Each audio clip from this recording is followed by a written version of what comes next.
Chapter 54 mysterious virus. Market में नया computer virus आया था। ये कंप्यूटर वायरस ज़्यादा हार्मफुल नहीं था। ये वायरस किसी की प्राइवेट इंफॉर्मेशन नहीं चुरा सकता था। कंप्यूटर की कोई सेटिंग भी चेंज नहीं कर रहा था। ओवरऑल ये कंप्यूटर को ज़्यादा नुकसान नहीं पहुंचा रहा था। ये सिर्फ उसे बहुत ज़्यादा स्लो कर रहा था और कभी कभी इसकी वजह से कंप्यूटर क्रैश भी हो रहे थे।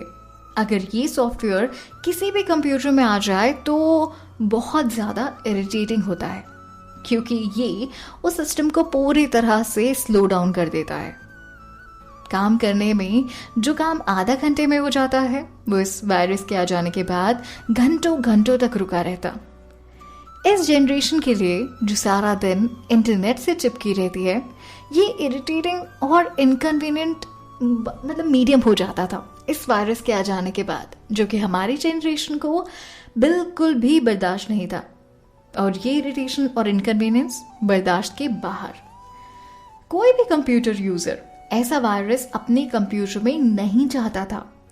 जल्द ही लोगों को ये पता चल गया कि ये वायरस सिर्फ उन लोगों के कंप्यूटर्स में आ रहा है जिसने गुप्ता कॉर्पोरेशन के सिक्योरिटी सॉफ्टवेयर यानी कि किंग कॉन्ग इंटरनेट सिक्योरिटी को इंस्टॉल कर रखा था। जैसे ही वो कोई दूसरा सॉफ्टवेयर इंस्टॉल कर रहे थे, ये वायरस उनके सिस्टम से ऑटोमेटिकली गायब हो चुका था। अगले 2 ही दिनों में उन लोगों की संख्या बढ़ती ही जा रही थी जो लोग इस सॉफ्टवेयर को अनइंस्टॉल करके उसे वापस कर रहे थे। इस बात से आशीष काफी हिल गया। उसने तुरंत ही अपनी टीम को बुलवाकर ये प्रॉब्लम सॉल्व करने के लिए कहा। हालांकि उन्होंने बहुत कोशिश की, पर वो लोग इस वायरस का कुछ भी नहीं बिगाड़ पाए। अगर ये वायरस नहीं हटता तो आदित्य की कंपनी के साथ पार्टनरशिप का उसका ये सपना वहीं का वहीं खत्म हो जाता और उसे ऐसी पार्टनरशिप का मौका इतनी आसानी से दोबारा कभी नहीं मिलने वाला था। प्लस ये समय बहुत ही नाजुक था। वो इस बात का इंतजार नहीं कर सकता था कि इससे पहले कोई और मुश्किल खड़ी हो जाए। वो कोई ना कोई सल्यूशन ढूंढना चाहता था। वो इस मुश्किल का कोई हल ढूंढे तब तक कहीं सारे कस्टमर्स और उनके क्लाइंट उनका सॉफ्टवेयर वापस ही ना कर दें।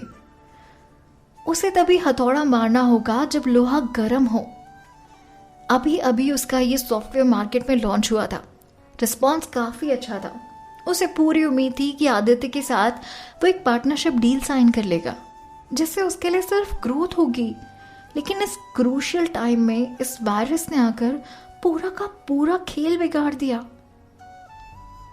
उसकी खुद की टीम किसी काम की नहीं थी और किसी और कंपनी से मदद मांगने में उस कंपनी का और भी ज्यादा नाम खराब हो जाता। उसके पास हैकर फोरम के अलावा और कोई ऑप्शन नहीं था। उसने वहां मदद के रूप में एक चैलेंज रखा कि जो कोई भी इस वायरस को खत्म करेगा उसे एक अच्छा रिवॉर्ड मिलेगा। ताना को उम्मीद नहीं थी कि आशीष इतने जल्दी हार मान जाएगा। ताना के वायरस बनाने का बस अभी एक ही दिन बीता था और आशीष ने दूसरे ही दिन हार मानकर हैकर फोरम का सहारा ले लिया था। उसने उसका चैलेंज देखा पर कुछ नहीं किया, जबकि उसके चैलेंज से काफी हैकर्स अट्रैक्ट हो रहे थे। प्राइज मनी काफी बड़ा था, तो ऐसा होना लाजमी भी था। पर कोई भी उस वायरस को खत्म ही नहीं कर पा रहा था। अब लोग भी एक्साइटेड और हैरान होने लगे थे कि आखिर ये वायरस आया कहां से। ऐसा कौन सा वायरस है ये जिसे कोई खत्म ही नहीं कर पा रहा, और क्यों नहीं कर पा रहा। अच्छे से अच्छे हैकर ने इस पर ट्राई किया कि वो इसे ब्रेक कर सके, बट कोई भी सक्सेसफुल नहीं हुआ। और फाइनली ये चैलेंज आदित्य तक भी पहुंचा, पर उसके पास इस वायरस पर ध्यान देने के लिए ना तो टाइम था ना ही इंटरेस्ट। और वो भी तब जब वो वायरस केवल गुप्ता कॉर्पोरेशन के सॉफ्टवेयर को ही अफेक्ट कर रहा हो, तो इससे आदित्य की कंपनी को कोई फर्क भी नहीं पड़ता था। तो उसे इस पर ध्यान देने की जरूरत ही नहीं थी। हालांकि इस वजह से वो इस साल के पार्टनरशिप कैंडिडेट को लेकर एक बार फिर से सोच सकता था। और अब जब आशीष को ये बात पता चली तो उसने मानो जैसे अपने दिल पर एक जोरदार सदमा लगा लिया हो। उसे बहुत बड़ा शॉक लगा था इस बारे में। अब तो उसे इतना गुस्सा आ रहा था ना कि वो खुद वायरस को खींच के निकाले और उसके टुकड़े टुकड़े कर दे।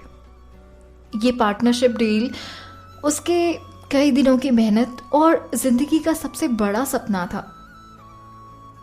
पर वो अपने सपने से दूर होता जा रहा था इस वायरस की वजह से। फिर उसने हैकर फोरम में जो चैलेंज किया था उसका प्राइस 50 लाख कर दिया। उस इंसान के लिए 50 लाख जो उसकी कंपनी के इस वायरस को खत्म करेगा। 50 लाख। हैकर की दुनिया में तो मानो हलचल मच गई थी। एक वायरस निकालने के लिए 50 लाख। ये इतना पैसा एक साथ कमाने का सबसे आसान तरीका था। बहुत सारे बड़े बड़े हैकर्स इसे खत्म करने में लग गए। ये खबर इतनी बढ़ गई कि प्रखर को भी इस बात का पता चल गया। प्रखर अब हॉस्पिटल से वापस आ चुका था, डिस्चार्ज हो चुका था, और जैसे कि उसे पूरी तरह ठीक होने में उसके पास कुछ भी करने के लिए नहीं था, तो वो सारा दिन ऑनलाइन पैसे कमाने के जरिए ढूंढता रहता ताकि वो अपनी तान्या दीदी की मदद कर सके। प्रखर ने फोरम पर जब आशीष गुप्ता का रखा हुआ 50 लाख का इनाम देखा तो मानो जैसे उसकी आंखें बाहर निकल आई थी। अपने जोरों से धड़कते हुए दिल के साथ वो लैपटॉप उठाकर तान्या के पास भागता हुआ पहुंचा। तान्या उस वक्त किचन में खाना बनाने में बिजी थी। प्रखर तेज हवा की तरह किचन में घुसा और लैपटॉप तान्या के चेहरे के एकदम पास ले जाकर उसे दिखाते हुए कहता है, दीदी क्या आपने ये देखा? ये प्राइस गुप्ता कॉर्पोरेशन ने एक चैलेंज पे रखा है। वो एक वायरस को खत्म करने के लिए 50 लाख दे रहे हैं। आपको यकीन हुआ इस बात पर? दीदी 50 लाख! आप जानते हो हम बहुत अमीर हो जाएंगे। हमारी सारी परेशानियां बहुत पीछे छूट जाएंगी। आई थिंक हमें इसके बारे में कुछ सोचना चाहिए। प्रखर बहुत एक्साइटेड था। उसे लग रहा था कि तान्या जैसे कंप्यूटर जीनियस के लिए ये वायरस सॉर्ट आउट करना कोई बड़ी बात नहीं होगी। इनफैक्ट अगर वो ये प्राइज मनी जीत जाती है तो वाकई उनकी सारी प्रॉब्लम्स खत्म हो जाएंगी और वो काफी अमीर हो जाएंगे। तभी चाचा किचन के पास आए और प्रखर की बात सुनकर उनका मजाक उड़ाते हुए कहते हैं, उन्होंने 50 लाख का इनाम रखा है, पर इससे तेरा क्या लेना देना? और हाँ, अगर इनाम इतना बड़ा है तो प्रॉब्लम भी बहुत ही बड़ी होगी। तुम तो अभी भी पूरी तरह से ग्रेजुएट तक नहीं हो पाए हो, फिर इतनी बड़ी प्रॉब्लम सॉल्व करने के बारे में सोच रहे हो भी पाएगा तुमसे? हाँ, एक ऐसा काम जो बड़ी बड़ी कंपनियां नहीं कर पा रही हैं। जो आता है वही करो। जाओ जाकर अपने लैपटॉप पर गेम खेलो। ऐसा कहकर हंसते हुए वो अपने रूम में चले गए। पर क्या तान्या इस बात का जवाब बताएगी प्रखर को कि उसे क्या करना है?